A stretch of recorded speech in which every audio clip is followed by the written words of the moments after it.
Assalamualaikum warahmatullahi wabarakatuh. Yang terhormat dosen pengampu Bapak Profesor Ahmad Suryansyah, MPD, PhD, dan Ibu Ratna Purwanti, MPD.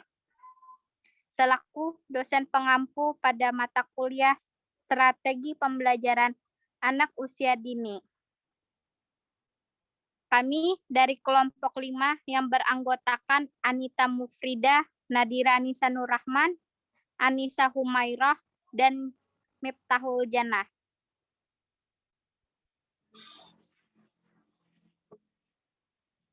Ingin mempresentasikan tentang contextual teaching and learning.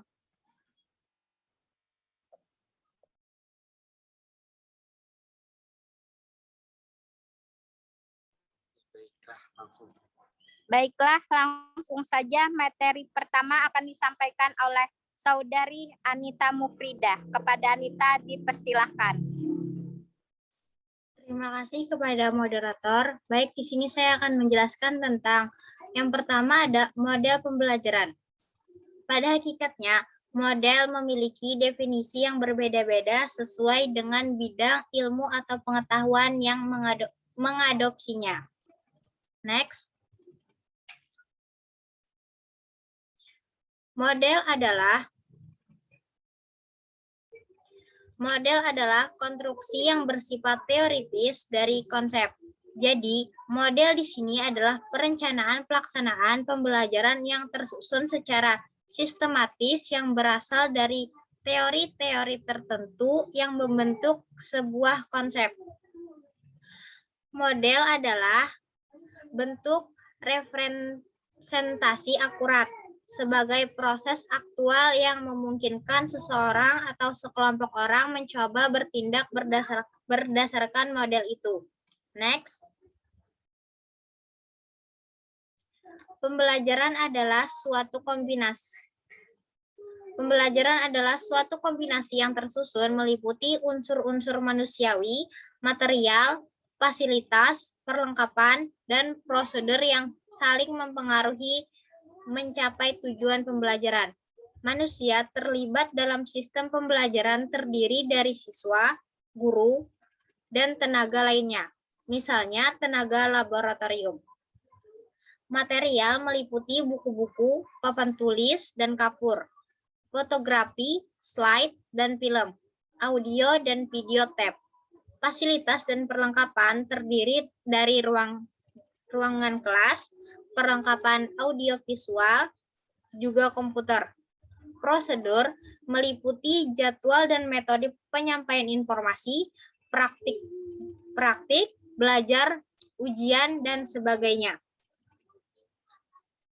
Itu saja penyampaian dari saya kembalikan ke moderator. Terima kasih.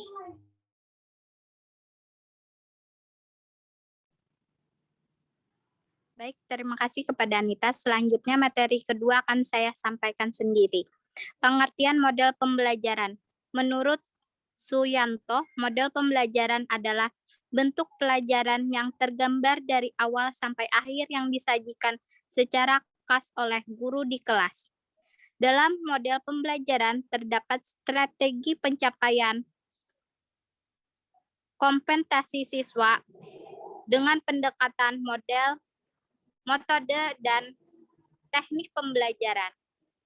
Pendekatan adalah konsep dasar yang mewadai, menginspirasi, menguatkan, dan materi metode pembelajaran dengan cakupan teoritis tentunya. Metode pembelajaran adalah prosedur urutan langkah-langkah dan cara yang digunakan guru dalam pencapaian tujuan pembelajaran. Next.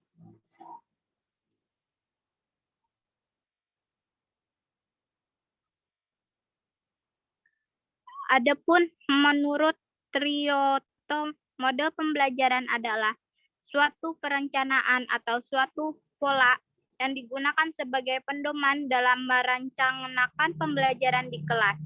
atau pembelajaran dalam tutorial, model pembelajaran mengacu pada pendekatan pembelajaran yang akan digunakan termasuk di dalamnya tujuan-tujuan pengajaran, tahapan-tahapan dalam kegiatan pembelajaran, lingkungan pembelajaran, dan pengelolaan kelas. Next.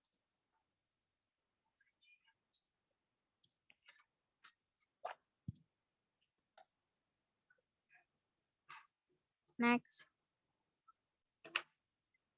Selanjutnya ada ciri-ciri model pembelajaran. Pada umumnya, model-model mengajar yang baik memiliki sifat-sifat atau ciri-ciri yang dapat dikenali secara umum sebagai berikut.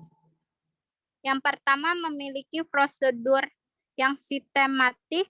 Jadi, sebuah model mengajar merupakan prosedur yang sistematik untuk memodifikasi perilaku siswa yang didasarkan pada asumsi-asumsi tertentu. Hasil belajar ditetapkan secara khusus. Setiap model mengajar menentukan tujuan-tujuan khusus. Hasil belajar yang diharapkan dicapai siswa secara rinci dalam bentuk unjuk kerja yang dapat diamati. Apa yang harus dipertunjukkan oleh siswa setelah menyelesaikan urutan pengajaran disusun secara rinci dan khusus. Selanjutnya, materi selanjutnya akan dibacakan oleh Anissa Humaira. Kepada Anissa, dipersilahkan.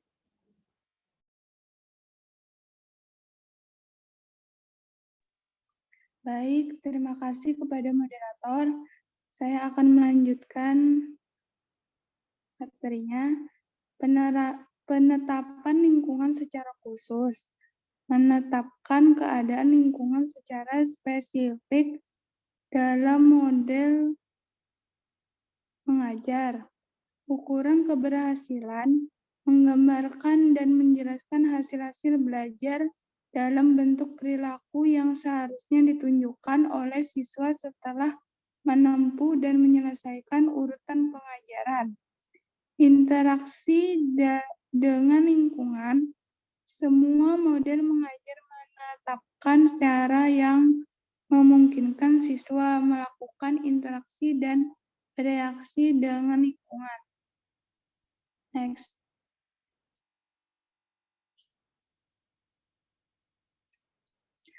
B. Model pembelajaran kontekstual. Pengertian pembelajaran kontekstual. Kata kontekstual berasal dari konteks yang dalam Kamus Besar Bahasa Indonesia mengandung dua arti. Yang pertama, bagian sesuatu, uraian atau kalimat yang dapat mendukung atau menambah kejelasan makna. Yang kedua, situasi yang ada hubungan dengan suatu kejadian. Next.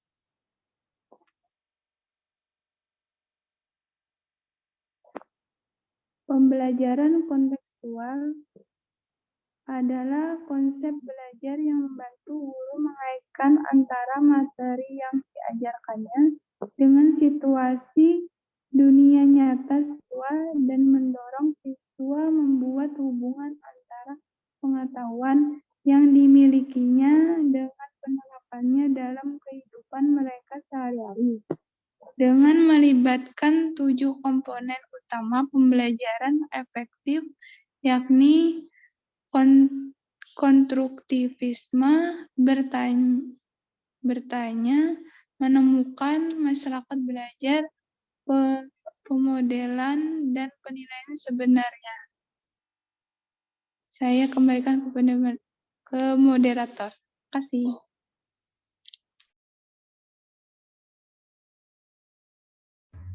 Videonya. Baik, selanjutnya akan dibacakan oleh Miftahul Jannah. Kepada Miftahul Jannah dipersilahkan. Baiklah, saya akan membacakan materi selanjutnya. Johnson mengartikan pembelajaran kontekstual adalah suatu proses pendidikan yang bertujuan untuk siswa, melibatkan makna dalam badan pembelajaran yang mereka pelajari dengan cara menghubungkannya dengan konteks kehidupan mereka sehari-hari, yaitu konteks lingkungan pribadi, sosialnya, dan budayanya.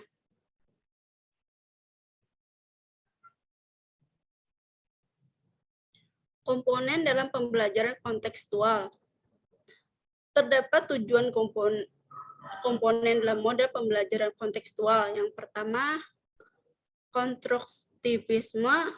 Yang kedua, ecory. Yang ketiga, questioning. Yang keempat, learning community. Yang kelima ada modeling. Yang keenam ada reflection. Dan yang ketujuh ada authentic assessment. Karakteristik pembelajaran berbasis kontekstual. Adapun dalam sosialisasi oleh Debnitz, karakteristik pembelajaran berbasis kontekstual yaitu kerjasama, saling menunjang, menyenangkan, tidak membosankan, belajar dengan bergairah, pembelajaran terintegrasi, dan menggunakan berbagai sumber. C. Pendekatan kontekstual dalam pembelajaran. Beberapa pendekatan kontekstual teacher learning merupakan menurut Saliman adalah sebagai berikut. Yang pertama, problem-based learning, yaitu suatu pendekatan pembelajaran yang menggunakan masalah dunia nyata sebagai suatu konteks bagi siswa untuk belajar melalui berpikir kritis dan keterampilan pemecahan masalah dalam rangka memperoleh pengetahuan dan konsep yang esensi dari materi pembelajaran. Yang kedua ada authentic introduction, yaitu pendekatan pengajaran yang memperkenalkan siswa mempelajari konteks bermakna melalui pengembangan keterampilan berpikir dan pemecahan masalah yang penting di dalam konteks kehidupan nyata. Yang ketiga ada inquiry-based learning, yaitu pendekatan pembelajaran yang mengikuti metodologi sains dan memberi kesempatan untuk pembelajaran bermakna. Yang keempat ada project-based learning, yaitu pendekatan pembelajaran yang memperkenalkan siswa untuk bekerja mandiri dalam mengkonstruk pembelajarannya, pengetahuan, dan keterampilan baru, dan mengkulminasikannya dalam produk nyata. Yang kelima ada work-based learning, yaitu pendekatan pembelajaran yang memungkinkan siswa menggunakan konteks ke tempat kerja untuk mempelajari materi ajar dan menggunakannya kembali di tempat kerja. Yang keenam, service learning, yaitu pendekatan pembelajaran yang menyajikan suatu penerapan praktis dari pengetahuan baru dan sebagai keterampilan untuk memenuhi kebutuhan masyarakat melalui proyek atau tugas, struktur, dan kegiatannya. Dan yang ketujuh, comparative learning, yaitu pendekatan pembelajaran menggunakan kelompok kecil siswa untuk bekerja sama dalam rangka memaksimalkan kondisi belajar untuk mencapai tujuan belajar. Dengan tujuan pendekatan tersebut, maka keberhasilan pembelajaran kontekstual, baik proses maupun pembelajarannya akan terwujud secara nyata dan dalam proses pembelajaran di sekolah bagi siswa. Dengan pendekatan tersebut, siswa akan lebih kreatif, mandiri, aktif, dan inovatif. Siswa lebih mampu mengelaborasikan muatan-muatan pembelajaran secara kontekstual yang berbasis dunia nyata. Sekian dari saya kembalikan kepada moderator.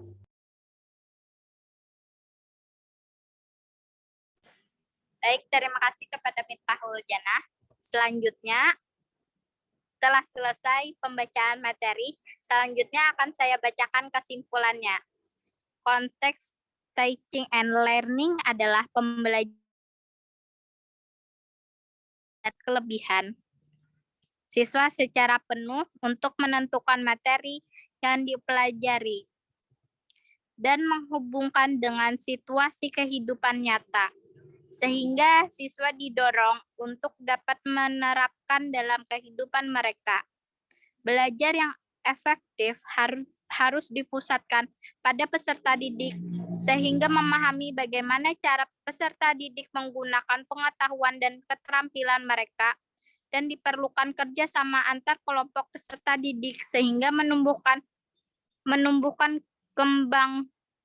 kembangkan kebiasaan sharing dalam tim. Pendekatan kontekstual yaitu pendekatan yang lebih menekankan pada pemahaman makna. Hasil belajar diukur melalui penerapan penilaian Outneck. Terdapat 7 karakteristik penting dalam pembelajaran CTL, yaitu 1. Learning in real life setting, 2. Meaningful learning, 3. Learning by doing, 4. Learning in a group, 5. Learning to know as after the fly, 6. Ada learning to abstract, to inquiry, to work together. 7. Ada learning as an enjoy activity. Sekian presentasi dari kami, kelompok 5. Kurang lebihnya mohon dimaafkan. Saya akhiri. Wassalamualaikum warahmatullahi wabarakatuh.